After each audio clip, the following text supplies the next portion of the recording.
주님의 교회를 세우셔서 오늘 세 번째 주제를 가지고 살펴봅니다. 주님이 당신의 교회를 세우기 원하신다. 우리가 지난 주간에 마태복음 16장 18절 내가 내 이 반석에 내 교회를 세우리니라는 그런 부분을 두 번에 걸쳐 살폈잖아요. 교회가 세워진다는 것은 곧 교회가 온전케 되고 그리스도의 몸으로서 머리 대신 주님의 뜻을 잘 따라 움직이는 그러한 교회라고 할 수 있죠. 그러기 위해서 우리에게 무엇보다 해결돼야 될 중요한 문제가 있는데요, 오늘 본문이 그걸 우리에게 가르쳐요. 사실 오래전에 하나님께서, 제가 이 한교회 처음 왔을 때 2000년 3월 초 어느 날 이 한교회를 주님이 세우실 거라고 약속하셨다 그랬잖아요. 그 약속을 믿고 사실 저는 개인적으로 지금까지 이렇게 쫓아오고 왔는데, 주님이 주님의 교회를 세우신다는 게 무엇일지 많은 생각을 했던 것 같고요, 교회를 세워달라고 계속 기도했던 것 같아요.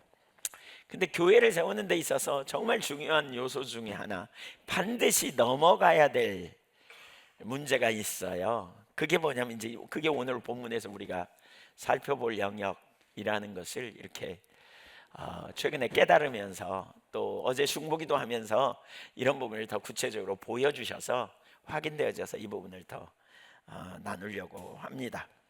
첫째, 예수님이 광야에 시험을 받으러 가시다. 4장 1절을 좀 보십시오. 같이 읽어봅니다. 시작. 그때에 예수께서 성령에게 이끌리어 마귀에게 시험을 받으러 광야로 가사.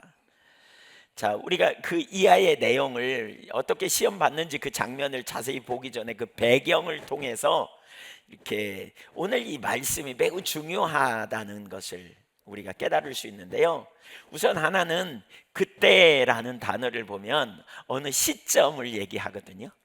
그러니까 지금 예수님이 광야에서 마귀에게 시험을 받으시는 시점을 얘기해요. 시점. 근데 그 시점이 언젠가를 보십시오. 3장 13절 이하에서 보면 그 시점이 언제냐면 예수님이 물에서 세례를 받고 성령으로 세례를 받으신 시점 이후예요. 바로 직후고요. 그 다음에 4장 17절에 보면 예수님이 공적 사역을 비로소 시작하신 시점, 바로 직전이에요. 그러니까 하나님 나라를 선포하시기 바로 직전에, 예수님이 공적인 사역을 시작하기 시점 바로 직전에, 성령 세례를 받은 바로 직후에, 지금 그 사이에 이 오늘 본문이 나와 있어요. 근데 이 본문은 마태복음에도 나오고 마가복음에도 나오고 누가복음에도 다 똑같은 순서로 똑같은 위치에 나와 있어요. 이거 뭔가 좀, 여러분 좀 이렇게 느껴지지 않으세요? 뭔가 이게 중요한 시점이죠. 성령 세례를 받은 다음에, 그 다음에 뭐 하기 전에, 공적인 사역을 시작하기 바로 직전에 이 사건이 새 복음서에 공통적으로 나타나고 있는 것을 보면, 이걸 통해서 우리에게 주시는 메시지가 분명해요. 그냥 하나의 에피소드로 지나갈 게 아니고요, 분명한 사역을 위한 뭔가 준비되어야 될 영역이라는 걸 우리가 볼 수 있어요. 우연이 아니라는 거죠. 이것이 하나님의 또 다른 어떤 의도가 있다는 사실을 보여주는 또 하나의 단서가 나오는데, 1절에 보니까 성령에 이끌리어라는 표현을 하고 있죠. 성령에 이끌리셨다라는 표현을 마가복음 1장 12절에서는요 훨씬 강력하게 표현하는데, 성령이 예수를 광야로 몰아내신지라 이렇게 표현하고 있어요. 광야로 몰아내셨대, 예수님을요. 예, 얼마나 강력한 표현입니까 여기. 그러니까 가만히 생각해 보세요. 성령 충만한 성령님이 예수님을 광야로 몰아내셔서 뭐 하려고요? 마귀에게 시험을 받게 하셨다. 좀 이렇게 잘 안 맞는 것 같죠? 성령님은 마귀에게 시험 받도록 몰아내시다니, 뭐 성령님이 그렇게 하시다니, 좀 여러 가지 정황상 좀 앞뒤가 안 맞아 보이는 것 같은 이런 느낌이 좀 들지 않습니까? 그런데 예수님이 그렇게 하셨다는 거죠. 예, 몰아내심으로 말미암아 이제 마귀에게 시험을 받게 하셨다라고 말하고 있어요. 여기서 우리가 분명히 알 수 있는 한 가지는 이 예수님이 시험을 받으신 이 사건, 그리고 그 시점, 이건 하나님의 의도였다는 거예요. 그러니까 여기서 우리가 생각해 볼 수 있는 질문이 있어요. 왜 성령 충만하신 예수님이 바로 공적 사역을 앞두고 마귀에게 시험을 받으러 광야로 가셨는가 하는 거예요. 왜 하나님이 예수님을 광야로 보내셨는가 하는 거죠. 그러니까 예수님은 성령 충만하면 우리로 그 제자들에게 어디 가라 그랬어요? 사도행전 1장 8절에 성령이 너희에게 임하시면 너희가 권능을 받고 어디로 가래요? 예루살렘 온 유대와 사마리아 땅끝까지 이르러 복음의 증인대로 가라 그러셨잖아요. 근데 예수님은 성령 충만한 다음에 마귀에게 시험을 받으러 광야로 가게 하셨다라는 거죠. 왜 그러셨을까? 또 하나 여기서 그러면 우리가 질문할 것은 도대체 이 사건 속에서 예수님이 체험한 이 시간에 무슨 일이 일어난 것일까? 그 사건이 무슨 의미를 가진 것일까? 라는 거죠. 이 두 가지 질문을 가지고 이 본문을 좀 자세히 살펴볼 텐데, 우선 우리는 여기서 그 두 가지 의도를 볼 수 있습니다. 그러니까 예수님이 이 상황 속에서 두 가지 의미가 있다는 걸 우리가 찾아낼 수 있는데요. 그 중에 첫째는 영적 전쟁입니다. 영적 싸움이었습니다. 그러니까 공생애를 시작하기 전에 예수님은 영적인 싸움을 먼저 하는 일을 시작했다는 걸 볼 수 있습니다. 마귀가 예수님을 시험하신다라고 말할 때 여기 시험이라는 말은 유혹이라는 말로 번역할 수 있거든요. 그러니까 예수님이 마귀의 유혹을, 예수님을 감히 마귀가 찾아와서 유혹을 하는 거예요. 직접적으로 속이려고 하는, 미혹하려고 하는 일을 하는 거죠. 무엇보다 그 미혹 중에 8절과 9절을 한번 보세요. 어떻게 미혹하는지 이렇게 표현해요. 마귀가 또 그를 데리고 지극히 높은 산으로 가서 천하 만국과 그 영광을 보여 이르되 만일 내게 엎드려 경배하면 이 모든 것을 너에게 주리라. 천하 만국과 그 영광을 한목에 보게 하시는 거예요. 그러면서 너 이거 갖고 싶지 않냐? 이거 마치 에덴 동산에서 선악과가 생명을 주는 것, 행복을 주는 것이라고 속여서 그걸 따먹으면 너 행복해 라고 유혹한 것처럼 정확히 동일한 유혹을 던지면서 그 유혹을 하고 있는 모습을 볼 수 있어요. 근데 그 유혹 속에서 뭐라 그래요? 너 이거 따먹으면 그러니까 뭐죠? 너 이거 얻고 싶으면 내게 엎드려 경배해. 그러면 이 모든 것을 너에게 줄 거야 라고 유혹하는 거죠. 사실 이건 개인적 유혹이 아니라 영적인 권세, 경배, 다스림을 놓고 벌어지는 우주의 통치권 싸움이라고 할 수 있어요. 이걸 보면 직접적인 영적 전쟁이었다는 사실을 알 수 있어요. 그러니까 마귀가 어떻게 유혹하는지 이제 조금 이따 자세히 살펴보겠지만, 마귀는 뭐예요? 우리에게 자기중심적인 초점을 두게 하고 자기에게 돌아올 영광에 관심을 갖게 함을 통해서 그 하나님의 길이 아니라 자기중심적인 선택을 함을 통해서 하나님을 배반하게 만드는, 이것이 마귀의 전략인 거죠. 이것을 통해 분명히 알 수 있는 한 가지는, 우선 예수님이 일생 동안 무슨 일이, 예수님의 삶 동안 예수님의 사역을 통해 어떤 일이 일어날지를 보여주고 있는 사건이라고 말할 수 있어요. 그러니까 요한일서 3장 8절에 보면 그 죄를 짓는 자는 마귀에게 속하였다 그렇게 말하면서, 마귀는 처음부터 범죄함이라 그러면서 하나님의 아들이 나타나신 것은 마귀의 일을 멸하려 하심이라 그랬어요. 그러니까 예수님의 평생 사역 중에 하나가 뭐냐면 하나님의 나라를 선포하셨고 하나님 나라의 가장 큰 최대의 적인 원수 마귀와의 싸움을 행하실 것에 대한 예표를 보여주고 있는 사건이라고 말할 수 있죠. 무엇보다 그 유혹을 이기심으로 말미암아 그 영적인 권세를 가지고 하나님 나라를 증거할 그러한 사명을 감당할 수 있는 권세를 가지신 분으로서 공생애를 공적 사역을 시작하는 그 통로였다고 말할 수 있어요. 이 사건이 왜 중요하냐면요, 여러분, 이게 왜 중요하냐면 첫 번째 아담, 그러니까 이제 성경에 아담을 첫 번째 아담이라고 표현하거든요. 근데 이 실패한 첫 번째 아담을 대체한 두 번째 아담 혹은 마지막 아담으로 예수님이 오셨기 때문에 이것이 매우 중요한 사건이에요. 고린도전서 15장 45절 47절까지 같이 읽어보죠. 기록된 바 첫사람은 아담은 생명이 되었다 함과 같이 마지막 아담은 살려주는 영이 되었나니, 그러나 먼저는 신령한 사람이 아니요 육의 사람이요 그 다음에 신령한 사람이니라. 첫사람은 땅에서 났으니 흙에 속한 자이거니와 둘째 사람은 하늘에서 나셨느니라. 첫사람 아담, 둘째 사람 아담, 마지막 아담. 첫사람 아담은 누구예요? 타락한 인류의 조상 아담을 얘기한다면 아담이란 말은 사람이라는 말이거든요. 첫 번째 인간. 그런데 마지막 아담이라고 말하는 이는 누구냐면 예수 그리스도죠. 그래서 하나님이 원래 인간을 통해 생명이 되게 하셨는데 인간이 범죄해서 사람이 생명이 되었다 그러지 않아요? 생기를 불어넣어 창세기 2장 7절에. 근데 인간이 타락하면서 죽게 되죠. 그러나 마지막 아담이 오셔서 살려주는 영으로 우리 안에 거하셔서 우리가 새 창조의 역사를 이루는 새 사람이 된 이런 일이 이루어졌잖아요.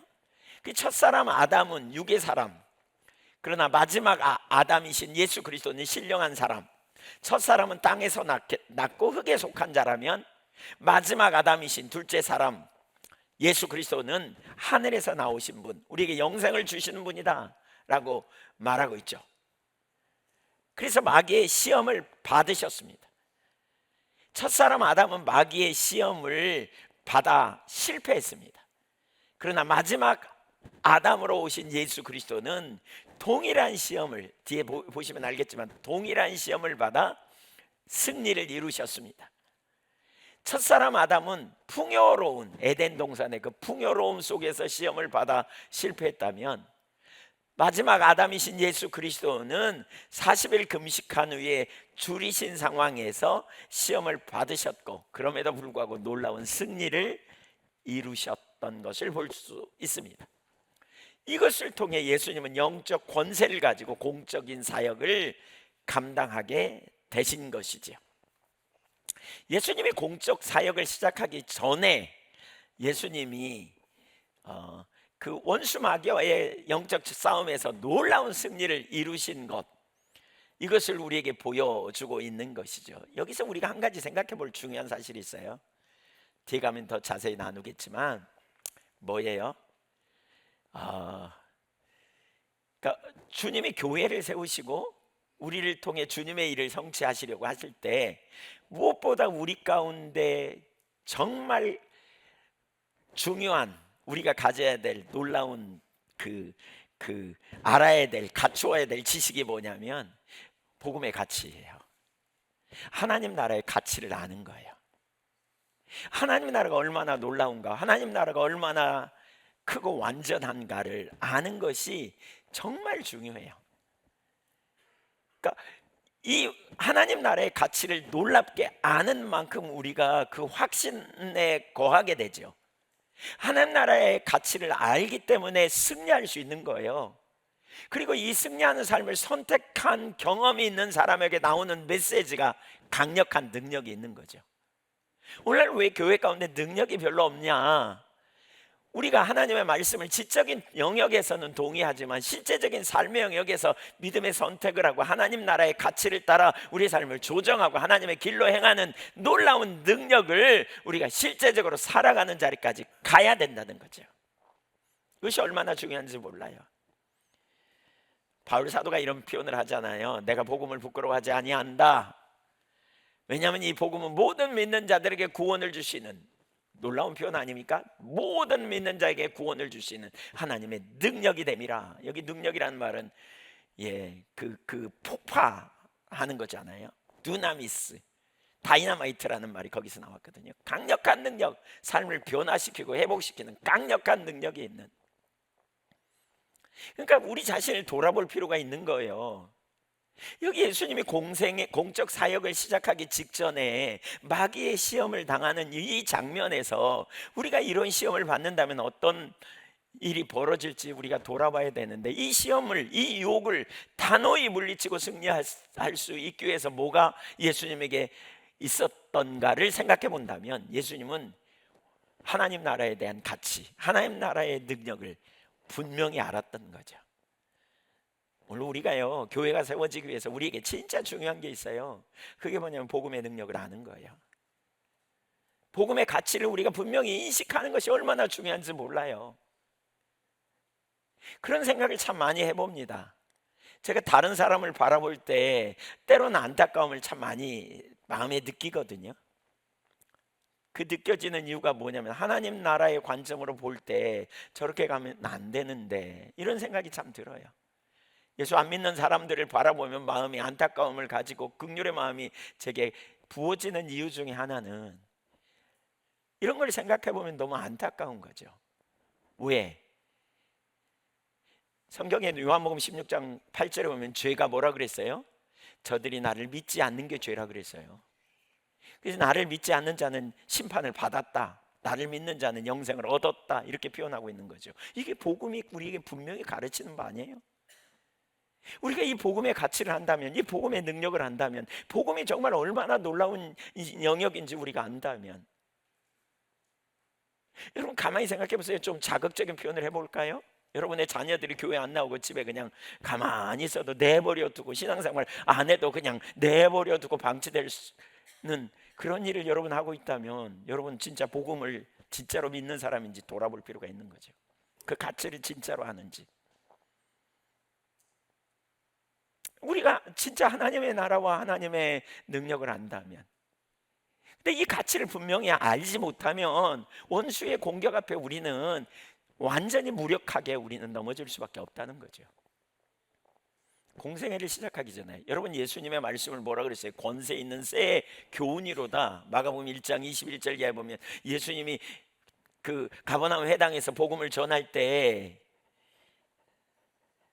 서기관과 바리새인들의 가르침과 다르구나, 이렇게 표현했잖아요.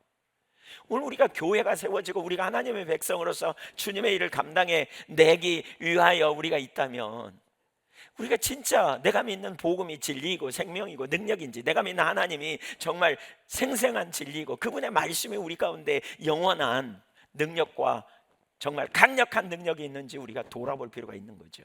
정말 그게 사실이라면 우리가 어떤 태도와 자세를 가지고 있어야 될까? 우리 어제 그 권사님이 그런 표현을 하시더라고요. 우리 저기 전설로 권사님이 젊었을 때는 못 모르고 다녔는데 나이가 먹으면서 점점 더 신앙이 이게 아닌데, 이거 아닌데 라는 생각을 하면서 애통해하며 하나님 향해 눈물 나오고, 하나님 말씀이 생명인데, 그래서 자녀들을 보고 또 집안의 아이들을 보면 그냥 눈물이 계속 나온다는 거예요. 이대로 내버려 둘 수 없는데, 우리가 복음의 가치를 아는 만큼 우리가 현재 있는 상황과 현재 있는 만나는 모든 상황 가운데 영적인 돌파를 이루며 이겨낼 수 있는 자리로 가는 거죠. 우리가 공생애를 시작하기 전에, 예수님이 공적 사역을 시작하기 전에 이 시험을 통해서 본인이 믿고 있는 가치가 무엇이고 하나님 나라의 가치가 얼마나 놀라운지 마귀가 그 세부적으로 살펴보면 알겠지만 굉장히 디테일하게 유혹하고 상당히 관심을 뺏을 만한 유혹을 던짐에도 불구하고 이런 자에 거절하고 하나님 말씀에 기초하여 단호하게 물리칠 수 있었던 비결이 뭘까? 예수님 말씀을 많이 알아서 당연히 말씀을 많이 하는 것도 당연히 포함되지만요, 그 중심에 분명히 안 거죠. 하나님이 누구이고 하나님 나라의 가치가 무엇인지 우리가 이걸 무장돼야 돼요. 이걸로 우리가 믿는 하나님이 누구이고 우리가 믿는 복음의 가치가 얼마나 놀랍고 얼마나 강력한 능력이 있는지 우리가 이걸로 무장되어져야 돼요. 교회가 세워진다는 것은, 초대교회가 세워지는데 두 가지 공통적인 특징이 있다. 지난 금요일 날 그런 부분 나눴는데, 하나는 예수를 주로 고백하는 무리들, 이게 교회예요. 따로 불러 모아진. 또 하나의 특징은 뭐냐면 성령으로 충만한 사람, 성령 세례를 경험한 사람들. 우리가 많은 사람이 성령 세례를 받고 예수를 주로 고백하지만 우리가 아직 안 자라는 데 있어요. 내가 가진 돈, 내가 가진 명예, 권력, 눈앞의 쾌락, 잠시 잠깐 우리가 보이는 뭔가, 거기에 진정한 행복이 있다고 우리가 마음을 빼앗기는 한, 영원한 가치가 있는 하나님 나라에 대한 가치를 놓치는 한, 우리는 원수 마귀의 유혹에 넘어가지 않을 수 없는 거죠.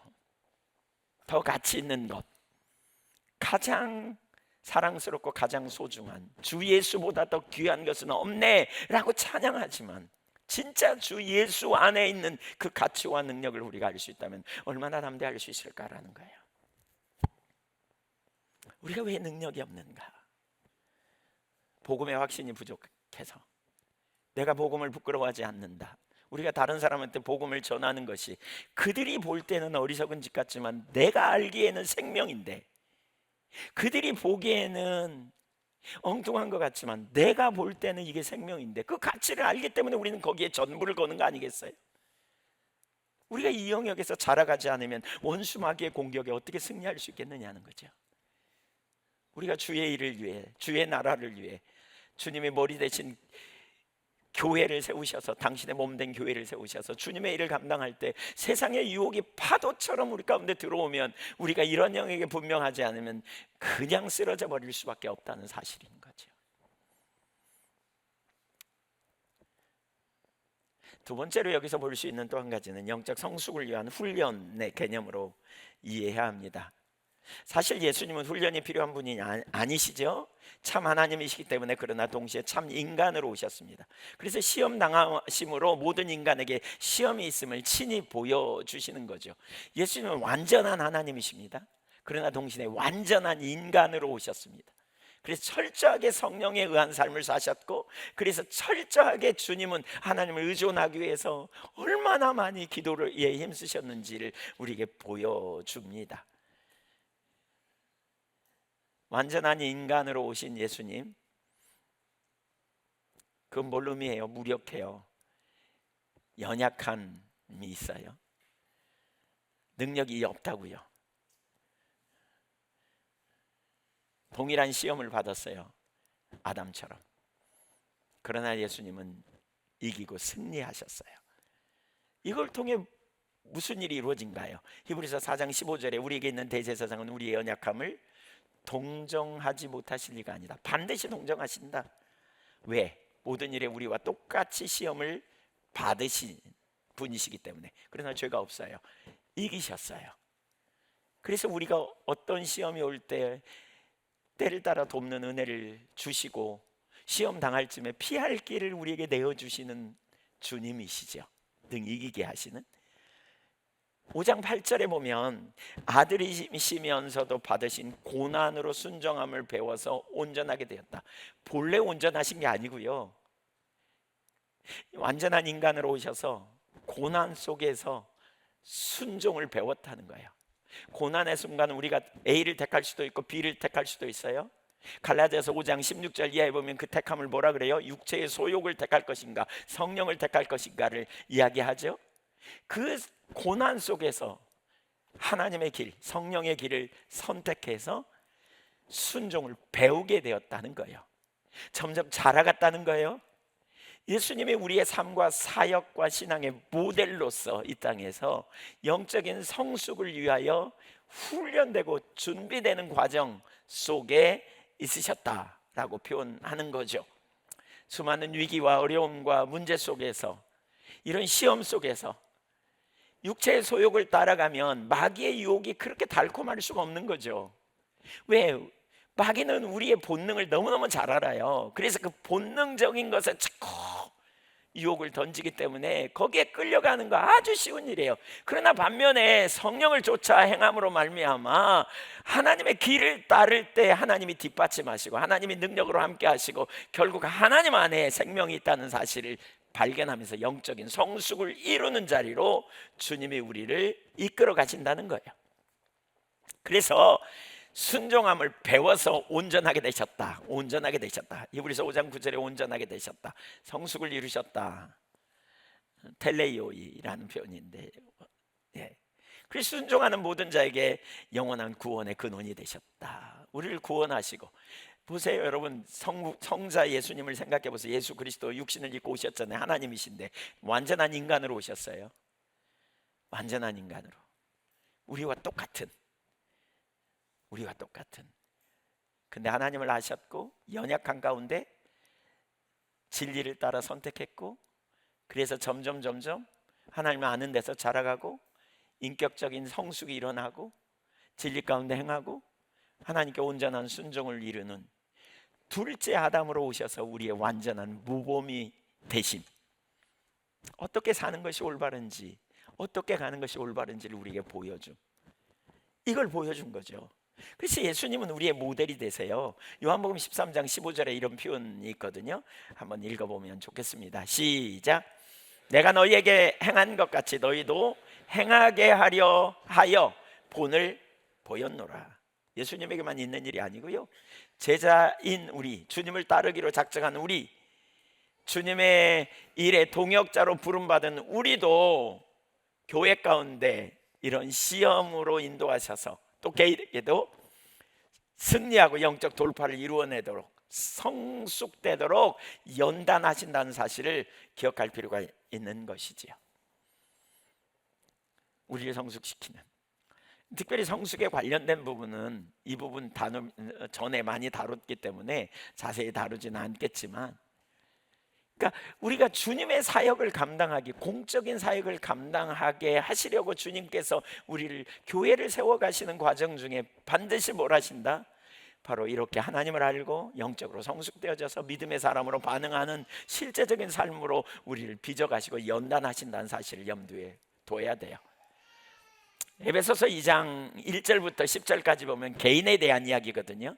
너희가 그 은혜를 인하여 핀셋으로 말하듯이 그 은혜를 인하여 믿음으로 말미암아 구원을 얻었다. 우리 한 사람 한 사람이 은혜로 받았다. 근데 2장 10절에 보면 바로 우리는 그의 만드신 바라.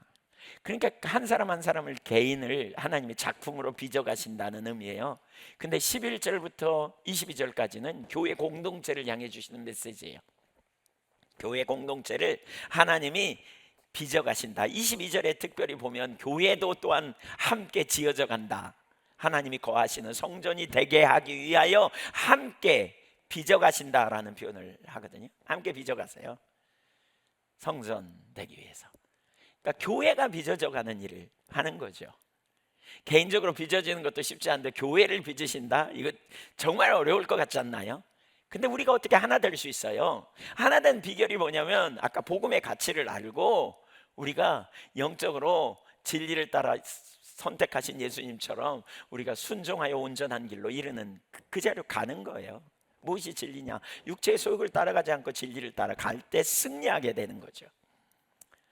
예, 이것이 주님의 의도예요. 에베소서 4장 13절, 14절, 15절 우리가 다 하나님의 아들을 믿는 것과 아는 일에 하나가 되어 온전한 사람을 이루어 그리스도의 장성한 분량이 충만한 데까지 이르리니 이는 우리가 이제부터 어린아이가 되지 아니하여 사람의 속임수와 간사한 유혹에 빠져 온갖 교훈의 풍조에 밀려 요동하지 않게 하려 함이라.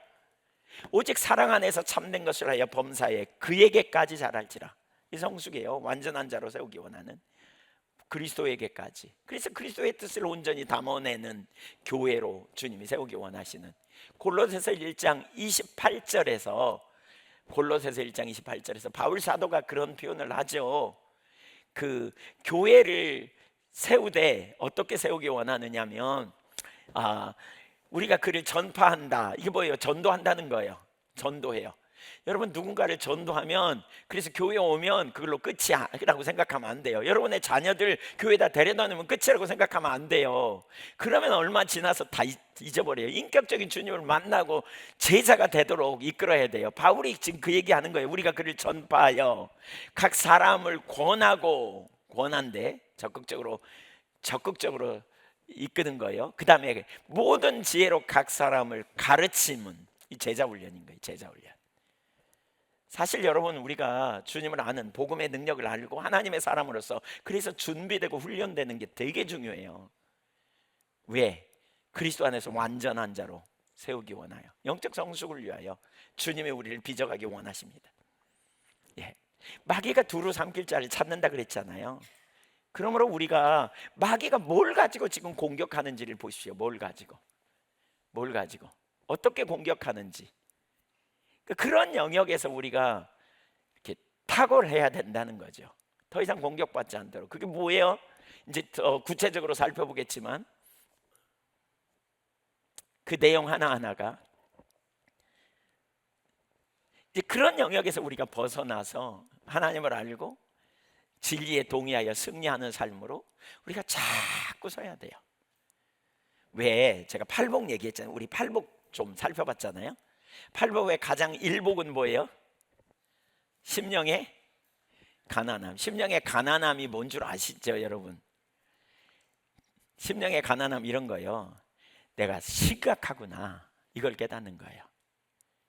내가 진짜 너무너무 심각하구나, 내가 한 개도 안 됐구나. 최근에 그런 거 느낀 경험 있는 분 손 들어보세요. 네. 이게 심령의 가난함이에요. 우리는 계속 그 상태로 돌아가요. 성경에 가만히 보십시오. 제가 이번 설교 중에 교만과 연관해서 설교하려고 성경을 쭉 사다 보다 보니까 하나님을 찾았던 사람들이 이렇게 언제 찾냐면요, 진짜 본인의 상황에 절박할 때 찾더라고요. 하나님 찾으라는 설교 되게 많이 들었죠. 예, 몇 번이나 들었을까요? 김성규 권사님 몇 번이나 들었을까요? 하나님 찾으라. 셀 수 예, 수백 번, 그래도 수천 번, 예, 수천 번 들었을 것 같죠. 근데 그게 잘 돼요, 안 돼요? 잘 안 되죠. 왜 안 될까요? 그러면 하나님께서 우리에게 잘 되게 하시려고 하시는 것 중에 하나가 뭐냐면, 때로는 우리의 실상을, 우리가 하나님의 관점으로 우리의 실상을 보도록 어떤 때는 우리에게서, 우리의 눈에서 비늘 같은 걸 확 제끼는 것 같아요. 한 개도 안 돼 있구나, 내가 진짜 심각하구나, 내가 이러다가 심각하겠는데, 이걸 깨닫게 하시는 거죠. 저 그런 생각 가끔 합니다. 최근에 더 많이 합니다. 야, 나 목회 못할 것 같은데, 내가 이래 갖고 무슨 목회를 해, 이런 생각이 들 때가 있어요. 아니, 그전에는 별로 안 느꼈는데 요즘 더 그런 걸 느끼는 것 같아요. 하나님 은혜가 없잖아요. 우리 교회의 상태, 이런 부분들이 보이면서, 야, 교회가 세워질까? 이래 갖고는 안 되는데. 그러면 딱 무슨 생각이 드냐면, 죽을 것 같아요. 제가 지금까지 목한 게 아무것도 의미가 없는 것 같아요. 그러면 어떨까요? 진짜 절박하게 하나님 찾아요. 이게 심령의 가난함이에요. 이게 심령의 가난함. 근데 그때마다 하나님께서 참 또 은혜를 깨닫게 하시고 또 인도해 주시는 역사를 경험해요. 우리는 보세요, 여러분. 우리가 세상적으로 뭐 잘 나가고 뭐 좀 되어지면 어느 단계에 있다는 착각을 우리가 되게 많이 해요. 근데 팔복은 전체가 우리 그리스도에게 나타나는 특징이라는 표현들을 진짜 많은 믿음의 선배들이 그렇게 표현하고 있어요. 저도 과거에는 그 말이 뭔지 잘 이해 못했던 것 같아요. 정말 한 개도 안 된 것처럼 느껴지고 정말 내가 홀딱 빨가벗고 있는 것처럼 느껴진 상황에 우리가 직면하게 될 때 뭐야 내가 지금까지 해온 게 아무것도 아니란 말이야, 이런 느낌을 가질 때가 있어요. 근데 그러한 심령의 가난한 상태에서 우리는 다시 처음으로 돌아가 주님 앞에 관계를 회복하고 주님을 찾고 은혜를 열망하고 이대로는 안 된다는 절박함으로 돌아갈 때 회복과 다시 새롭게 되는 역사가 나타나요. 성경을 찾아보니까요, 하나님을 진짜 절박하게 찾은 사람들의 공동적인 특징은 전심으로거든요. 전심으로. 그 전심으로 찾았다는 예표를 보여주는 것 중에 하나가 야복강의 사건도 그렇고요. 야복강 야곱 어떡해요? 소망이 한 개도 없잖아요. 지금 형님한테 맞아 죽을 형편의 노인.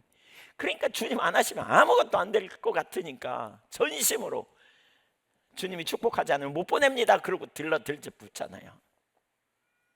예수님이 어떻게 기도하셨어요? 겟세마네 동산에서 얼마나 절박하게 기도하셨는지 보세요. 사실 우리에게 이런 자세가 필요해요. 우리가 정말 하나님 앞에서 어떤 상태인지를 깨닫고 인식하고, 우리도 모르는 순간에 우리가 뭐 좀 잘 나가고 뭐 좀 괜찮은 것 같으면 뭐 좀 돼가는 것 같으면 우리도 모르는 순간에 우리 마음이 어느덧 그 배고픔이 사라지고 주를 위한 사모함, 정말 하나님 나라를 향한 열망, 하나님의 임재 안에 붙들림 받는 은혜 가운데 있는 그 기쁨과 감격과 그 하나님만 주실 수 있는 특별한 축복을 경험하고자 하는 열망이 우리 가운데 사라져 버리는 거죠. 이것이 오늘 우리 가운데 얼마나 심각한지.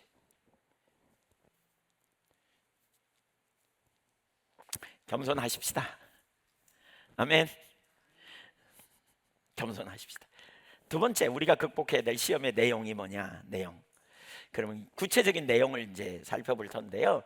그게 이제 2절부터 10절까지. 2절은 배경이고요. 3절부터 10절까지 나옵니다. 예수님이 40일 동안 금식하셨어요. 매우 줄이셨다 그랬잖아요. 시험의 내용이 그런 다음에 세 가지로 나타나는데, 첫째는 돌로 떡을 만들어 자기 육체적 욕망을 채우라는 유혹을 해요. 3절에 보면 이제 자세히 살펴보기 전에 간단히 먼저 살핀 겁니다. 두 번째로는 성전 꼭대기에서 뛰면 사람들에게 인기를 한몫에 얻을 수 있다는 유혹을 받아요. 5절부터 6절에 그걸 보여주고요. 세 번째는 천하 만국의 영광을 보이며 자신에게 경배하면 다 주겠다는 유혹이에요. 그러니까 놀랍게도 이 유혹이 창세기 3장의 마귀의 거짓말에 속은 하와의 반응과 똑같아요. 그 반응, 창세기 3장 6절 보세요. 여자가 그 나무를 본즉, 여기 보았다 그랬잖아요. 안목의 정욕을 통해서, 그러니까 봄을 통해서 유혹을 받게 되죠. 봄을 통해서. 근데 예수님은요, 굶주린 상황에서 유혹을 받아요. 그러니까 육신의 정욕을, 그러니까 어떤 뭔가 육신의 필요를 통해서 마귀가 시험을 해. 그러니까 마귀의 전략은 그때그때 각기 달라요. 사람마다 달라요. 그 여자가 그 나무를 본즉 먹음직도 하고 보암직도 하고 지혜롭게 할 만큼 탐스럽기도 한 나무였다 그랬죠. 그러니까 이 보면서 문제가 생기는 거죠. 먹음직도 하고 보암직도 하고 지혜롭게 할 만큼 탐스러웠다. 이게 뭐예요? 우리 많이 살폈죠. 요한일서 2장 16절에 보면 그걸 뭐라고 표현하느냐? 세상에 있는 모든 것이 육신의 정욕과 안목의 정욕과 이생의 자랑이다. 이것은 다 아버지께로부터 온 것이 아니다. 세상으로부터 온 것이다. 그러니까 이게 뭐냐면 동기예요. 동기를 던져요. 우리 가운데 육신의 정욕을 위한 동기를 가지고, 그러니까 구체적인 행동, 어떤 길을 제시할 수도 있지만 동기를 자극하는 거예요. 동기를. 예수님이 배고픈 상황에 그 놓일 때 떡을 돌로 만들어 먹으라 그때 생각해 보세요. 제가 왜 그런 경험이 있다 그랬잖아요. 금식 일주일 하고 나서 오늘 아침에 눈 떠보니까 벽에 있는 프란시스가 이렇게 기도하는, 성 프란시스가 빵을 넣고 기도하는 그 그림, 성화, 그 그림이 있는데 거기서 누워서 보니까 김이 나더라니까요. 아니 진짜 봤어요. 김이 나는. 제가 이러다가 그 눈을 비비고서 일어나서 봤더니 그림에 불과했지만, 며칠 굶으니까 그림도 생생하게 보이는 거죠. 제가 그 좋아하거든요. 네, 왜 식빵 막 쪄낸 식빵 뜨끈뜨끈한 거 뜯어서 먹으면 침 삼키는 분들이 여러분 있으신 것 같은데, 네. 근데 그런 유혹을 던지지 않아요. 동기를 던지는 거죠. 육신의 정욕, 안목의 정욕, 이생의 자랑. 이런 동기를 던져서 그런 유혹으로 넘어가도록. 이게 세상이에요. 세상은 그런 동기를 가지고 사람들이 행동한다는 거예요. 2장 16절을 다시 한번 볼까요? 세상에 있는 모든 것의 동기는, 이렇게 읽어낼 수 있어요. 세상에 있는 모든 사람들의 행동과 말하고 또 선택하는 그것의 동기는 육신의 정욕, 안목의 정욕, 이생의 자랑이다. 근데 그 동기가 하나님 그 동기 아니다. 세상으로부터 온 것이다. 이 세상도 그 정욕도 지나가되 오직 하나님의 뜻을 행하는 자가 영원히 거한다. 이것이 바로 세상 사랑이다. 2장 15절에 이렇게 마귀가 이걸 가지고 유혹하는 거예요. 뭘 가지고 유혹해요? 아담, 첫사람 아담이나 둘째 사람 예수 그리스도, 하나님의 아들이시고 영광의 본체이신 하나님의 아들 예수 그리스도도 이걸로 유혹한 거죠. 육신의 정욕, 안목의 정욕, 이생의 자랑. 근데 이 세상은 그 유혹에 대부분의 사람들이 넘어갔고, 세상의 시스템이 지금 그거에 기초하여 세상의 이면에 깔려있는 동기가 다 거기 있다는 거죠. 예, 우리가 이걸 극복해야 돼요. 이걸 한번 따라서 육신의 정욕, 안목의 정욕, 이생의 자랑을 벗어버리고 하나님을 신뢰함. 하나님이 얼마나 가치 있는지, 하나님 나라가 얼마나 놀라운지, 하나님이 얼마나 능력이 있는지, 그 하나님이 우리의 필요를 채우시고, 육신의 필요를, 또 하나님이 우리가 자기를 비워 종형체를 가질 때 우리를 높여주시고 우리의 머리를 들어주시고, 그래서 주는 우리의 방패, 우리의 상급, 우리의 머리를 들어주시는 분 이심을 신뢰하고 우리가 믿음의 길로 선택하여 영적인 승리를 이루는 삶으로 나아가도록 우리를 초청하시는 거예요. 우리에게 선교 명령이 주어졌어요.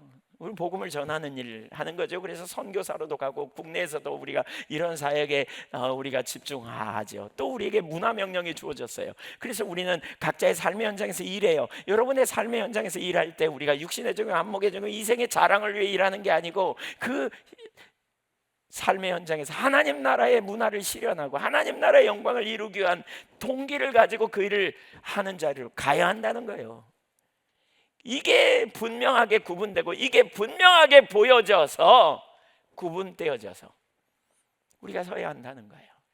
그게 하나님 나라 백성의 삶이고, 그게 교회가 세워졌다고 말할 수 있는 핵심 근거가 되는 거예요. 교회가 공적인 사역을 감당할 수 있는 성령의 사람으로서 능력 있는 삶을 살 수 있게 된다는 거죠. 그것이 이 시험을 통과한 다음에 무슨 일이 벌어진 줄 아세요? 누가복음 4장 14절에 보면 예수는 성령의 권능으로 갈릴리로 돌아가셨다.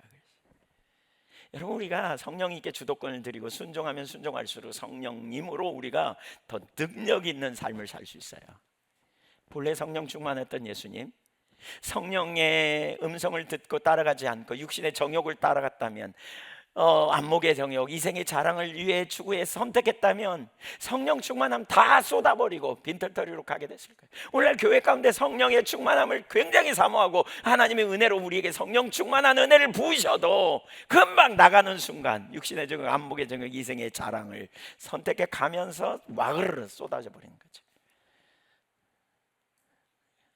그런 의미로 본다면 광야에, 그런 의미로 본다면 마귀의 시험의 현장에서 우리는 성령 충만할 수 있느냐 아니면 망가질 수 있느냐, 이런 기로에 설 수 있다는 거죠. 기로에 설 수 있다는 거예요. 성령의 사람이 되냐 아니면 세상적이고 정욕적인 사람이 되느냐에 기로에 설 수 있다는 거예요.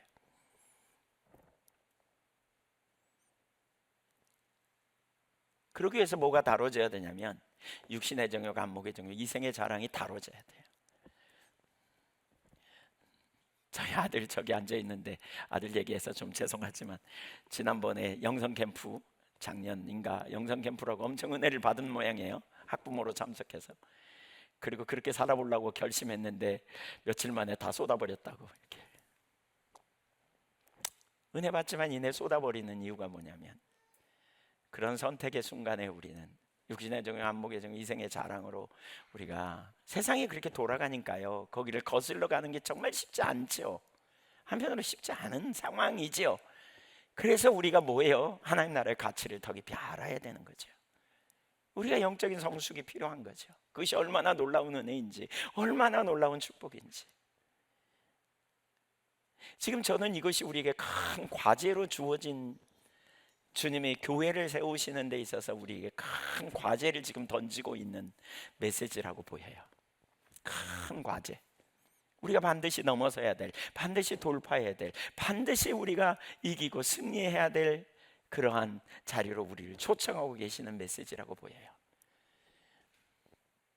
인간적으로 생각하면 쉽지 않겠지만, 그러나 주님이 우리와 함께 하셔서 능히 승리하게 될 줄로 믿습니다. 왜 아멘 적으세요? 안 믿으세요? 능히 이기게 될 줄로 믿습니다. 할렐루야. 주님이 능히 우리를 승리케 하실 것이다. 왜? 주님이 주님의 교회를 세울 것이니까. 이런 유혹을 어떻게 이겨요? 우리의 자원이 아닌 거죠. 자, 예수님이 어떻게 이걸 이기고 승리하셨는지 우리가 보기를 원하는데요, 세 가지 유혹이 있어요. 첫째, 육신의 정욕을 위해 인본주의를 택하라는 유혹 앞에 예수님이 만납니다. 그런 40일 금식하고 성령으로 충만해. 여러분, 성령 충만했던 예수님이 40일 금식했다면 더 성령 충만했을까요? 충만하지 않았을까요? 어떻게 생각하세요? 40일 동안 그냥 배고픔에 사투를 벌이느라고 성령 충만을 쏟았을까요? 아니겠죠. 더 성령 충만했겠죠. 예, 생각 좀 해보세요. 대답해 보세요. 맞아요? 더 성령 충만했을 거예요. 근데 놀라운 사실은요, 놀라운 사실은 그럼에도 불구하고 마귀가 찾아왔다는 거예요. 마귀는 사람 안 가려요. 마귀는 우리에게 은혜가 있는지 없는지 안 가려요. 마귀는 누구든 공격한다는 거예요. 놀랍지 않아요? 그러면서 그 상황에 예수님의 약함 부분을 가지고 공격하죠. 배고픔. 그래서 4장 3절에 뭐라 그랬어요? 네가 만일 하나님의 아들이거든 명하여 이 돌들로 떡덩이가 되게 하라. 마귀를 시험하는 자, 4장 3절에 보면 시험하는 자라고 표현하죠. 마귀는 유혹하는 자예요. 미혹하는 자예요. 그러니까 우리 주변에서 자꾸 우리를 미혹하려고 별짓을 다 하는 거예요. 하나님께서 멀어지고, 공동체에서 멀어지고, 자꾸 낙담하고 혼돈에 빠지고 진리에게서 멀어지게 하는 유혹을 던지는 마귀가 우리 주변에 있다. 이걸 염두에 두고요, 그 마귀가 어떤 거짓말을 던지는지 지금 뭐라 그러세요? 당장의 배고픔을 해결하라는 거죠. 너의 육체의 정욕을 위해, 필요를 위해 하나님 아들로서 신적인 능력이 있잖아. 그 능력 사용해. 지금 그 얘기죠. 이게 뭐가 문제예요? 배고픈데 신적인 능력으로 배고픔 좀 해결해 보지 하실 수도 있잖아요, 예수님이. 그런데 문제는요 뭐냐면, 이렇게 하기 시작하면 과연 예수님이 십자가를 지셨을까 하는 거예요. 예수님은 십자가를 무능해서 지신 게 아니고요, 십자가를 벗어날 능력이 있으세요. 예수님은 왜 베드로가 대제사장 말고의 길을 비잖아요. 그랬더니 예수님이 붙여주시면서 뭐라 그래요? 내가 하늘에서 12영도 더 되는 군대를 동원할 수 없는 줄 아느냐. 4만에서 6만쯤 되는 군대라 그래요. 그러니까 천사 한 명이 사내리 군대 18만 5천을 쓸어버렸는데, 그쵸? 4만에서 6만쯤 되는 천사가 왔다면 무슨 일이 벌어질까요? 온 땅의 독치자 만왕의 왕이신데, 근데 예수님이 겸손히 십자가를 지잖아요. 실제로 예수님이 이런 유혹을 십자가에서도 봤죠. 마태복음 27장 39절에 지나가던 자들은 자기 머리를 흔들며 예수를 모욕하여 이르되, 성전을 헐고 사흘에 짓는 자여, 내가 만일 하나님의 아들이거든 자기를 구원하고 십자가에서 내려오라. 예수님이 배고프다고 돌을 떡으로 만들어 드셨더라면 이 순간에 어떻게 했을까요? 과연 십자가까지 가셨을까요? 철저하게 예수님은 자기를 비워 종의 형체를 가져 하나님의 뜻에 순종하는 삶을 사시기를 거절하셨을 거예요. 이것이 유혹자의 계획이에요. 네 능력 사용하라. 그러자 예수님이 뭐라 그럽니까? 4장 4절 읽어볼까요? 예수께서 대답하여 이르시되 기록되었으되 사람이 떡으로만 살 것이 아니요 하나님의 입에서 나오는 모든 말씀으로 살 것이니라 하였느니라. 여기 성경을 인용하잖아요. 신명기 8장 3절을 인용하는 구절이죠. 아시죠? 광야에서 이스라엘 백성들이 출애굽하는 여정에 먹을 것이 없어서 배고플 때 하나님이 만나를 주시면서 하루에 한 오멜씩만 주서 약 220리터쯤 되는 분량을 주서 이렇게 말했어요. 내일 양식은 내일 또 줄게. 그러나 그들은 굶주린 상황이었고요. 내일 먹을 게 앞이 안 보이는 상황이에요. 하나님 약속만 있을 뿐이에요. 그렇다면 한 오멜만 주셨을까요? 더 주셨을까요? 제가 볼 때 한 오멜 주순 사람이 아마 극소수였을 거예요. 어쩌면 거의 뭐 모세와 여호수아는 있었을 것 같은데 갈렙 몰라요. 그들도 안 나오니까. 하여튼 좀 더 주지 않았겠어요. 아무래도 내일 안 오면 어떻게 해? 뭐 그렇다고 아무리 많이 주워봤자 그게 그거지만. 그런데 문제는 그 다음 날 딱 아침에 봤더니 썩어버렸어. 그리고 다시 하늘에서 만나가 내리고 매일 내리고, 이 배경을 두고 주신 말씀이에요. 여기 사람이 떡으로만 사는 것이 아니요 하나님의 입에서 나오는 말씀으로 사는 줄을 알게 하려 합니다. 이게 무슨 얘기예요? 우리의 생명은 많이 모인 물질에 있는 것이 아니라 하나님께 있다. 그분의 말씀이 곧 우리에게 생명이다. 육체의 소욕을 따라 말씀을 무시하지 말라는 말이에요. 눈앞에 이익을 따라 말씀을 무시하지 말라는 거예요. 하나님의 말씀이 곧 생명인 것을 기억하라는 거예요.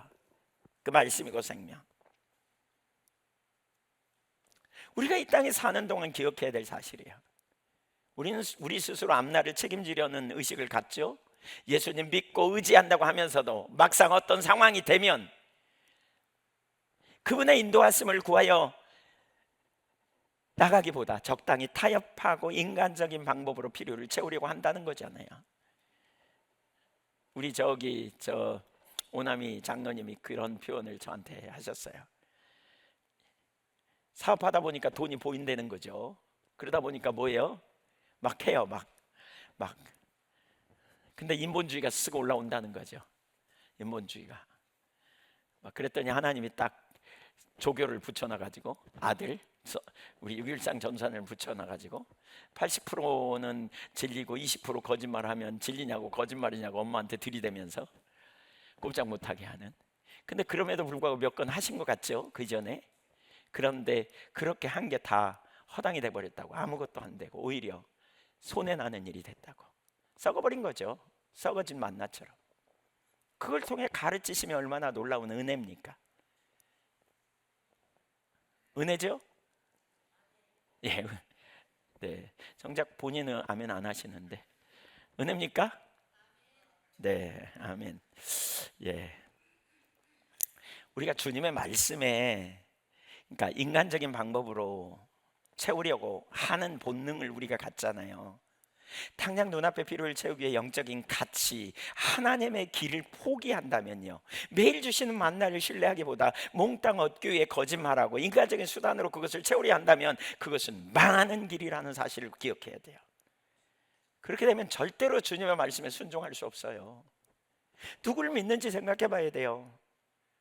주님의 말씀을 따라 자신 삶을 조정하기보다 욕망을 따라 그때 상황에 따라 처세하면서 거짓말도 하고 타협도 하고, 이것이 실패하는 주된 이유라는 사실을 기억해야 돼요. 우리 예한교회가 세워진다?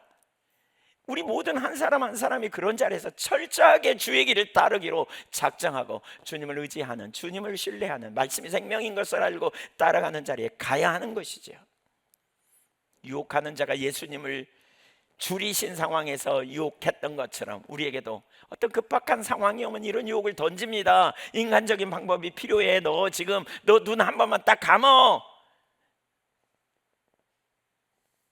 그런데 그것은 결국 썩어버린 만나와 같이 소유의 기쁨이 있을지 모르지만 허망함만 남을 뿐이라는 사실이죠. 진정한 유익이 없는 하나님의 길에만 승리가 있음을 우리가 기억할 필요가 있는 거죠. 사람이 떡으로만 살 것이 아니다 라고 우리는 선포해야 돼요. 그런 유혹이 있을 때 한번 선포하십시오. 자신에게 그리고 옆에 사람에게. 사람이 떡으로만 살 것이 아니다. 하나님께 생명이 있다. 하나님을 믿음으로 선택할 수 있기를 축복합니다. 그렇게 해보시자고요. 우리 그렇게 가보시자고요. 저도 본성적으로요, 이 인본주의적인 그런 영역에 뛰어난 사람이에요. 제가 본성적으로요. 제 아내가 알지만 제가 직장 생활을 좀 할 때 그 상사가 그러더라고요. 직장 생활하면 진짜 잘할 사람인데 왜 목사가 된다고 그러냐. 그 말이 좋은 칭찬인 줄 알았어요. 근데 나중에 알고 보니까 그 말이 무슨 얘기냐 그랬더니 돈 잘 벌어오지 않냐, 이렇게 그냥 이렇게 눈속임도 하고 이렇게. 그래서 제가 엄청 회개했습니다. 본성적으로 그렇다 할지라도 이 사람의 삶이라면 바꿔야 돼요. 거기에 해답이 있지 않아요. 여러분, 우리가 이걸 보여야 돼요. 두 번째, 이생의 자랑을 위한 정체성에 대한 시험이 있어요. 우리는 이생의 자랑, 사람들에게 자랑하고 드러나고 싶은 본능이 우리에게 있단 말이에요. 알려지고 싶은 유혹이 있단 말이에요. 마귀가 예수님을 거룩한 성으로 데려다가 성전 꼭대기에 세워요. 그 성전은 어떤 곳입니까? 사람들이 항상 바글바글 대는 곳입니다. 예루살렘 성전에 수많은 사람들이 왔습니다. 심지어 세계 곳곳에서 옵니다. 근데 성전 꼭대기에다 예수님을 세우고 시편 말씀을 가지고 그렇게 유혹하죠. 4장 6절에 이르시되 네가 만일 하나님의 아들이거든 뛰어내리라, 뛰어내려봐. 왜 성경에 이렇게 말하고 있잖아. 그가 너를 위하여 그 사자들을 명하시리니 그들이 손으로 너를 받들어 발이 돌에 부딪히지 않게 하시리로다 라고 말씀했잖아. 뛰어내려봐 라고 말하죠. 네 자신을 아래로 던져봐. 하나님이 너를 받아줄 거 아니야. 그러면 사람들이 너를 어떻게 볼 것 같아? 야, 너를 특별한 눈으로 볼 것 같잖아. 이렇게 뛰어내려봐. 이렇게 유혹하는 거죠. 이렇게 단번에 인기 짱 최고, 그냥 사람들이 다 그 앞에 주목하고 그때 교회 하나 세우면 금방. 여러분, 이런 상상해 보신 적 있나요? 혹시 하나님의 은혜로 나와 함께 하셔서 그냥 갑자기 전략을 주시고 능력을 주셔서 돈을 많이 번다면 내가 그 돈 갖고 하나님 나라 영광을 위해 살고 또 사람들에게 베풀면서 내가 그리스도를 높이고 송축할 텐데. 안 해보셨어요? 혹시 손 떨리는 그 마음으로 복권을 사면서 주여 제가 그렇게 하겠나이다, 그리고 혹시 솔직히 우리끼리인데 해보신 분, 손 들지 마세요. 제가 시험에 들 수도 있어. 네. 제가 과거에 죽성교회에 있을 때 그런 기도를 한 적이 있어요. 하나님, 천사 한 명만 보내주세요. 산의 일꾼대 18만 5천 명을 천사 하나로 쓸었는데 천사 보내주면 이 마을 사람들 106가구 집집마다 가정방문 보내가지고 신방 보내고 저녁에 잘 때 목을 팍팍 밟으면서 예수 믿을래 안 믿을래, 아무리 즐겨도 얼마면? 제가 볼 때 아무리 즐겨도 2달 안에 다 나올 수 있어요. 다 나와요. 2달 동안 매일 가서 목 밟으면 그냥 깜짝 놀라겠죠. 얼마나 좋은 방법이에요. 그래서 진짜 그렇게 기도했다니까요. 근데 어느 날 하나님이 전도에 미련한 방법으로 하신다, 이렇게 성경에 눈에 띄게 하셔서 그만뒀어요. 그러면서 제가 어떤 동기를 가지고 그 일을 생각하고 있는지 보니까요, 여러분, 그렇게 제가 예를 들면 그렇게 갖고 복음을 전했다고 생각해 보세요. 금방 제가 부흥 강사 될 거요. 사람들이 저 초청할까요 안 할까요? 전도에 탁월한 능력이 있는, 소문날 것다, 뭐 이런 이면의 생각들, 이런 동기, 제게 꿈틀거렸던 것 같아요. 이런 동기, 또 이런 생각도 했던 거죠. 이런 생각, 제가 어디 가서 집회하면 막 성령님이 강력하게 압도해가지고 막 사람들이 울며 뒤집어지고 회개하고 막 난리가 나는, 그러면 무슨 일이 벌어질까?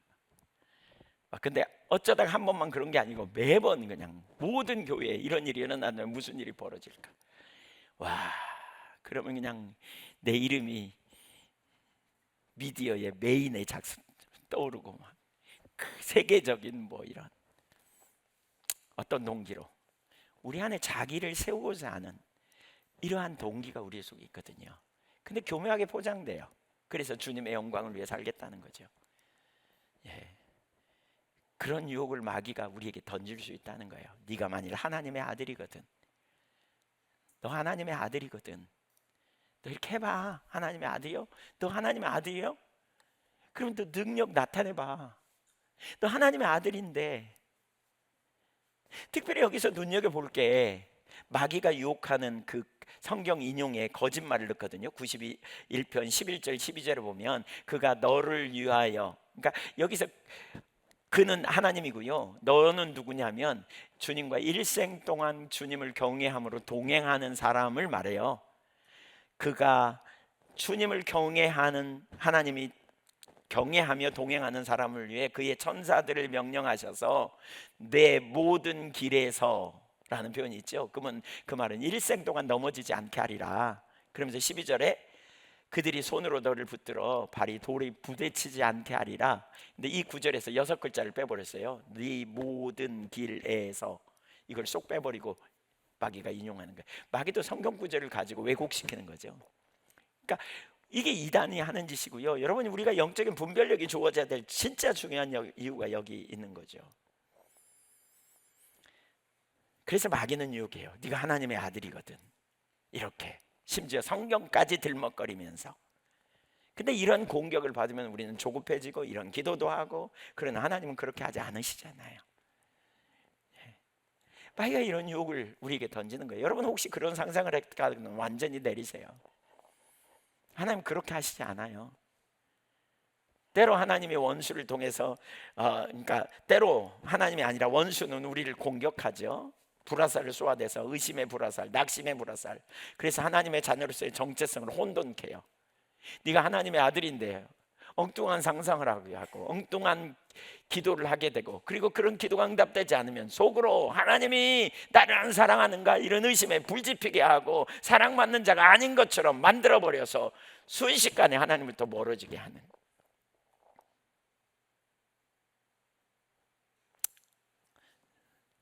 주님은 그걸 분별하죠. 뭐라고 분별합니까? 4장 7절에 기록되었으되, 성경을 가지고 분별합니다. 주 너희 하나님을 시험하지 말라 하였다. 그러면서 신명기 6장 16절을 인용하는데요, 거기 보면 마사에서 시험한 것 같이 이스라엘 백성들이 물이 없어서 하나님이 우리와 함께 하신다면서 왜 물을 안 줘? 그러고 이제 하나님이 우리에게 계신 거 맞아? 막 이렇게 소리 지르면서 시험한 걸 얘기해요. 너희의 여호와 하나님을 시험하지 말고 그러죠. 17장 7절을 보세요. 그가 그곳 이름을 마사 또는 무리바라 불렀으니 이는 이스라엘 자손이 다투었으며 또는 그들이 여호와를 시험하여 이르기를 여호와께서 우리 중에 계신가 안 계신가? 진짜 주님이 계신 거 맞아? 마귀는 이런 유혹을 던져요. 네가 하나님의 아들이든 그렇게 해야지, 그렇게 되어야지, 지금 네 집에 일어나는 문제 없어야지, 막 이런 유혹을 던지는 거예요. 이런 의심을 던져요. 혼돈에 빠지게 해요. 이렇게 막 무너지게 만들어요. 그러다 보니까 진짜 안 계신 것 같거든요. 그 마귀가 그렇게 넘어지게 하는 거죠. 출애굽하던 이스라엘 백성들은 얼마나 놀라운 역사를 경험했습니까? 추정할 수 있는 분명한 사실이 있어요. 왜냐하면 출애굽기 15장에서 만나를 내리셨잖아요. 15장인가요? 예, 만나. 그러면 17장에 그날 아침에 만나 먹었을까요? 안 먹었을까요? 먹었겠죠, 그날 아침에도. 근데 하나님이 주신 만나를 먹어놓고도 하나님이 우리 중에 계신 거야 안 계신 거야 이렇게 말했다는 거죠. 그렇게 하나님을 대적하고 넘어지게 하는 이런 시험이 우리에게도 올 수 있다는 사실을 얼마든지 인식해야 돼요. 하나님의 사람들이 하나님을 따를 때 때로 우리의 생각과 예측하지 못한 일이 우리에게 일어날 수 있다는 사실을 염두에 둬야 돼요. 바로 그런 순간에 마귀는 이런 유혹을 던지죠. 네가 믿는 하나님이 너를 사랑하는 거 맞아? 진짜 하나님이 너와 함께 계셔? 하나님이 계신다면 왜 네 인생에 그런 일이 생기겠냐? 하나님 안 계시니까 그렇지. 성경에 너를 사랑하신다고 하셨잖아, 선하신다고 그러셨잖아. 그런데 지금 하나님이 너에게 선하게 행하시냐? 하나도 안 하시는 것 같다. 이런 유혹을 던지는 거죠. 이런저런 생각을 집어넣게 하는 거죠. 이것이 마귀의 전략이고 유혹이에요. 여러분, 우리가 흔들리지 않는 그 굳건한 확신에 사로잡힘, 이것이 아까 영적 전쟁의 승리의 비결이라고 그랬잖아요.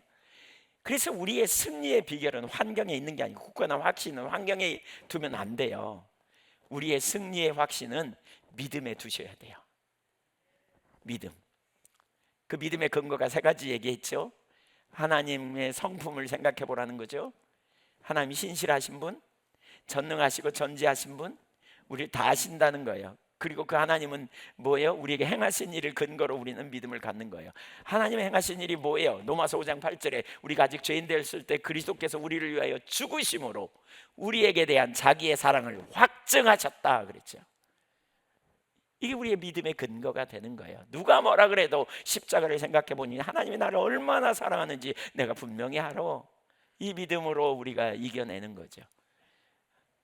살아계신 주, 우리의 참된 소망이 되신 우리 주님, 능치 못함이 하나도 없는 완전한 주님을 우리가 믿음으로 바라보며 주님께 감사하고, 이 또한 지나가리라고 선포하고, 이 모든 상황 가운데 능히 하나님께서 의의 최후 승리를 이루어 주실 것을 신뢰하고, 눈앞에 벌어진 상황, 눈앞에 일어난 일들, 예측하지 못한 일들, 관계로 인한 어려움, 상환경으로 인한 어려움, 그 모든 문제, 그런 속에서 우리가 하나님이 계신가 안 계신가 이런 생각을 원수마귀가 얼마나 집어넣는 순간에도 십자가의 대속의 은혜를 보라, 또한 하나님의 약속을 보라, 세상 끝날까지 우리와 함께 하시겠다는 주님의 약속을 보라.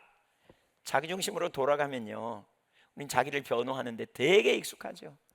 자기 합리화하는데 얼마나 익숙한지 몰라요. 육체의 정욕을 따라서, 안목의 정욕을 따라서, 이생의 자랑에 우리의 초점을 두고 빼앗겨 버리기 때문에 그 자리에 우리가 가는 거죠. 가는 거예요. 우리는 자기를 높이고자 하는 본능이 있거든요. 최근에 제가 어떤 두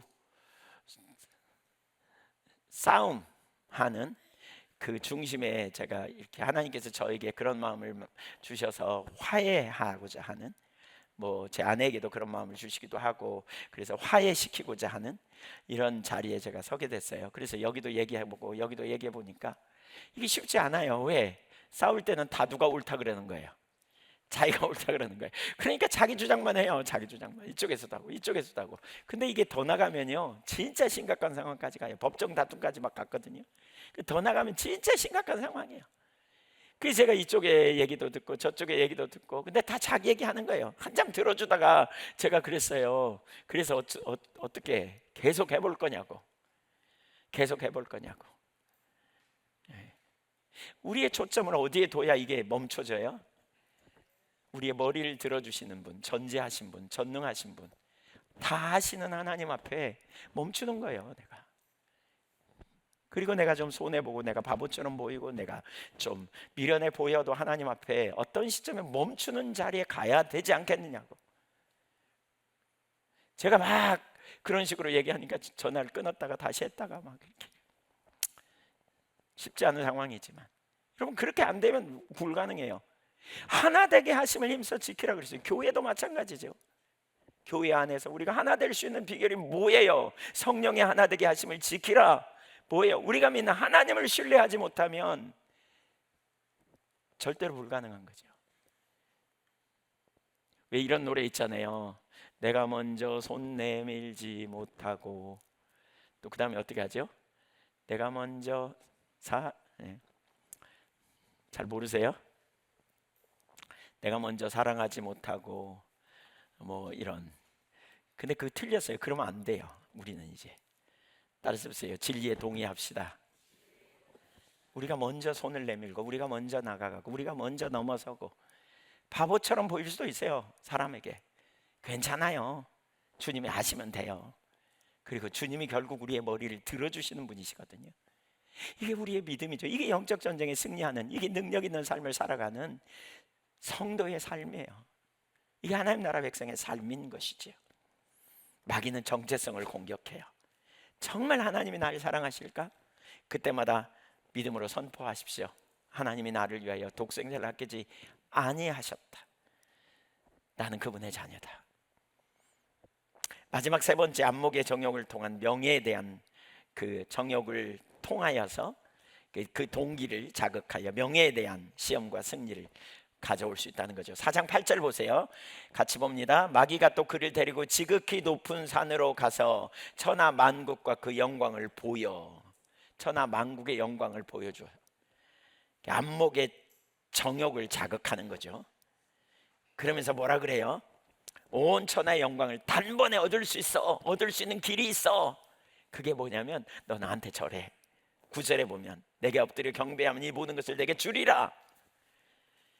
여러분, 이게 이제 우리가 정말 우리가 봐야 될 중요한 일인데요. 우리가 하나님 중심에 있으면 그 누구의 말을 듣거나 어떤 상황을 만날 때 하나님의 관점으로 보기 때문에 분별력이 주어져요. 근데 자기 중심으로 돌아가면 내 목적을 성취하고자 하는 게 1순위가 되거든요. 그럼 1순위가 되면 그때부터 뭐냐? 내게 유익이 있냐 없냐를 따져요. 그러니까 유익이 있어 없어, 그러면 이 유익이 엄청 커 보이는 거죠. 그러면 그 다음 순간 이거 하나님 안 기뻐할 텐데, 이러면 안 되는데, 그러면서도 넘어가는 거예요. 그러니까 하나님 중심에 우리가 있어야 되는 이유가 거기 있는 거죠. 만약에 그러니까 이 유혹을 한마디로 말하면 지름길의 유혹이에요. 그 백성을 구원하기 위해서 고난받을 필요가 없다고 유혹하는 거죠. 단지 자기에게 한 번만 절하면 그 얻을 수 있다고 말하는 거죠. 고난 없이 영광을 얻을 수 있다, 이런 유혹이 있습니다. 십자가 없이 부활의 능력만 보려고 하는 사람들, 십자가 죽음 없이 부활 없습니다. 십자가 없이 죄사함 없습니다. 그래서 예수님은 지름길의 유혹을 단호하게 거부합니다. 단호하게 묵묵하게 거부합니다.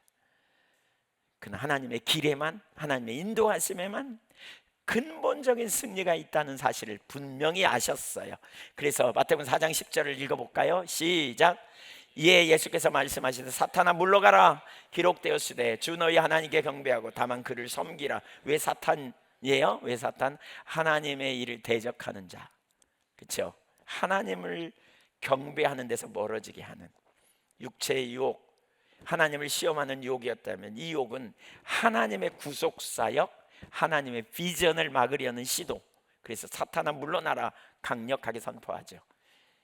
그러면서 신명기 6장 13절을 인용해요. 주 너희 하나님께 경배하고 다만 그를 섬기라. 그를 섬기며 그의 이름으로 맹세할지니라 그랬잖아요. 예수님은 어떤 상황이든지 오직 하나님만 섬기고 그를 예배하라는 말씀으로 원수의 공격을 물리칩니다. 이것이 우리가 승리할 수 있는 비결입니다. 오직 하나님만 내가 섬기겠다. 난 하나님의 사람이다. 난 하나님께 속한 자다. 난 하나님 나라 백성이다. 만약 예수님께서 지름길의 유혹을 선택했더라면 하나님의 계획, 인류 구속의 계획은 무산됐을 거고요. 우리는 구원에 이르지 못했을 거예요. 사단은 우리에게도 동일한 유혹을 던질 수 있다는 사실이에요. 무엇이 여러분의 인생의 최종 목적이고 목표인지, 그래서 되게 중요한 게 신앙의 본질이 중요하죠. 하나님을 사랑함, 그분이 우리의 생명이시고 그분이 우리와 함께 하실 때 능력이 있고요. 우리가 하나님과의 온전한 관계 가운데 1순위는 하나님을 사랑하는 것이 첫 번째죠. 하나님 사랑을 우리가 어떻게 묘사했냐면, 제가 그런 표현을 했죠. 전에 나눴죠.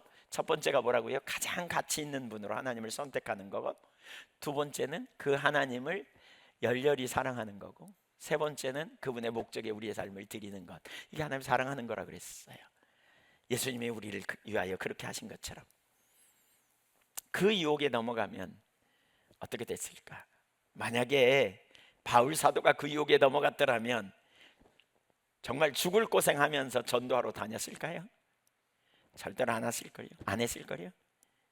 다윗이 그 유혹에 넘어갔더라면 그가 그렇게 사울에게 쫓기면서 도망 다녔을까요? 어쩌면 일찌감치 원정에서 피해서 블레셋으로 도망가가지고, 혹은 자기 그 외갓집으로 도망가가지고 그 평안하게 그냥 잘 먹고 잘 살았다 이러고 끝장났을 거예요. 그러면 성경에도 나타나지 않았겠지만, 우리가 하나님 나라 백성으로서 어떻게 살기를 원하시는지, 주님이 우리를 교회를 세우신다고 말할 때 우리가 어느 자리에 있어야 되는지, 우리가 이 부분을 더 분명히 보면 좋겠습니다. 첫 번째 아담과 완전히 다른 삶을 사신 예수 그리스도, 그분이 우리의 구원의 완성자요 구원의 역사를 계속 이루기 위해서 우리를 동역자로 부르시고 저와 여러분으로 하여금, 그리고 우리 교회로 하여금 머리 대신 주님의 몸된 교회를 통해서 그 일을 계속 이루시기 원하신다면 지금 저와 여러분을 그 자리로 부르고 있다는 사실을 깨달을 수 있기를 축복합니다. 새 백성, 우리는 영적 이스라엘로 주님이 우리를 부르셨습니다. 새로운 에클레시아, 주님의 몸된 교회. 마귀의 전력은 계속해서 육신의 정욕, 안목의 정욕, 이생의 자랑을 통해 유혹하고 넘어지게 하고, 그래서 우리가 그런 유혹에 실패하도록 몰아간다면 저와 여러분이 그것을 분별하고 깨어 이것을 분명히 인식하고 믿음 안에 승리하여 하나님의 놀라운 역사에 동참하는 믿음의 종들로 담대히 서는 저와 여러분이 되도록 주님께서 능히 이기게 하실 줄로 믿습니다. 우리 함께 같이 이제 기도하기 원합니다.